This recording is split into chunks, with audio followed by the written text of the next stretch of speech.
this is Optibotimus with another video review. And today we're going to be taking a look at the new Disney Pixar Mike Wazowski from the upcoming Monsters University movie. Part of their Scare Students line. When you come around here to the back, you see all the figures that are in the line. First wave including Mike Wazowski, Squishy, and a regular version of Sully. You also do have an OK Sully here. The OK stands for Uzma Kappa. Here's the packaging. Now, obviously, you see he says that it's got a posable eye and body. I am curious to see how posable it is. It doesn't look like it's really all that posable, to be totally honest. I am actually curious also if the hat removes. It doesn't look like that will actually come off either, but I'm curious to see what it's actually going to do. Really looking forward to this movie. On the back here, it says, before they worked at Monsters, Inc., Mike and Sully were college rivals. Meet their classmates and find out how they became best friends. Monsters University is the first prequel that Pixar and Disney have done. They've done sequels before, obviously, with Cars 2 and the various Toy Story movies, and the recently announced Finding Dory, which will be coming out in a couple years. This one goes actually back in time, which is something that they really can do with this kind of animation. Because even as time progresses, if you do a prequel in a real-life movie kind of thing, age really kind of takes over. You don't have to worry about that with animation. Now, Mike Wazowski is again voiced by the wonderful Billy Crystal. So again, you don't have to worry about how old Billy Crystal might look doing a sequel to a movie several years after the fact, because it's the world of CG and you can pretty much do whatever you want as long as your voice doesn't change too terribly much, and well, that doesn't happen all that often. So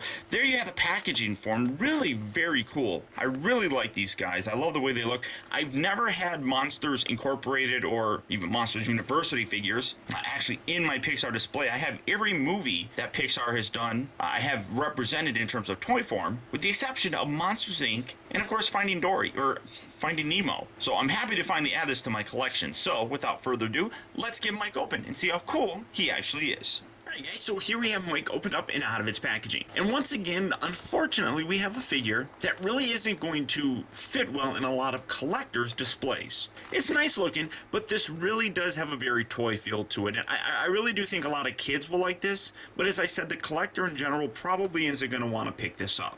It is a very nice recreation of Mike, all the way down to he actually wears braces, which might be hard to see. I mean, it's really very tough. It looks like he's wearing Invisalign almost, but you can see that he is wearing a retainer of some sort kind of across the top teeth. You can sort of make it out, but it's very clear. But definitely denotes a younger time in Mike's life. Now, the hat, like I said, is on here, but it does not remove, which does kind of suck, but it doesn't look all that bad. I like the little bite mark here on the side. That's really very cool. And then MU for Monsters University. He's got his little horns.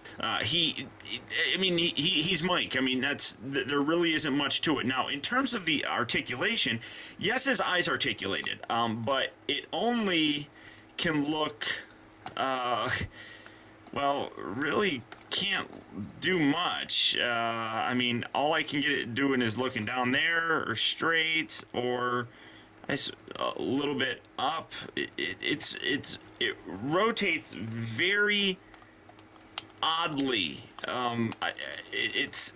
You have to work it. I don't understand why it works that way, but you can rotate it around and get it to kind of position in almost just about any look that you want. But I'm having a hard time getting it over on this side now, so it's like, how do I get it up? Now it's like completely drooping down.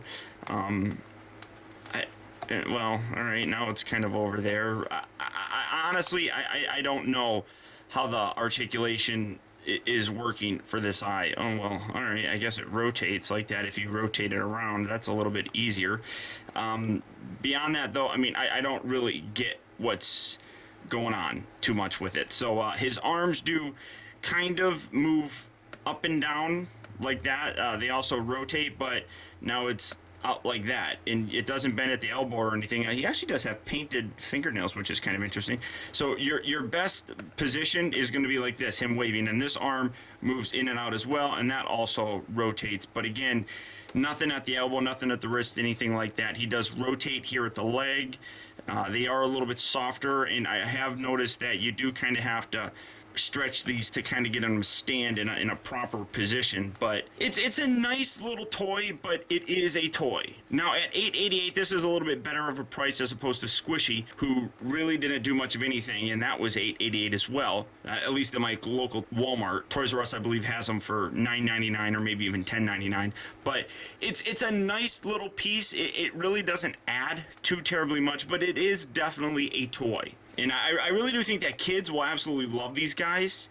Dogs would probably really like Squishy, but this is definitely geared more towards kids than obviously collectors. So I do like having it because, as I said previously in my Squishy review, I don't have characters from Monsters Incorporated in my Pixar display. So it is nice to actually have a three-dimensional image of them, I guess, kind of taking up that space. But that's about it. It definitely has the look for Mike Wazowski, so as I said, if you are interested in picking this guy up, Walmart's probably the best place to do so. As I mentioned, they are only $8.88 there. But beyond that, guys, that's about it. So once again, I want to thank you for tuning in. This has been Optibotimus. Keep in touch with me. Find our recent purchases as well as all upcoming video reviews all at facebook.com/teambotimus, and follow me over on Twitter at twitter.com/Optibotimus. And until next time, I'll talk to you later.